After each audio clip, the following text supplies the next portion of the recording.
الله الرحمن الرحيم. الله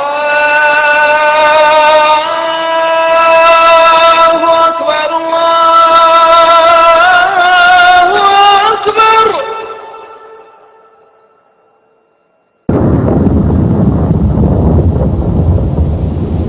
سبحان الله والحمد لله والله أكبر. سبحان الله والحمد لله والله أكبر. سبحان الله والحمد لله والله أكبر.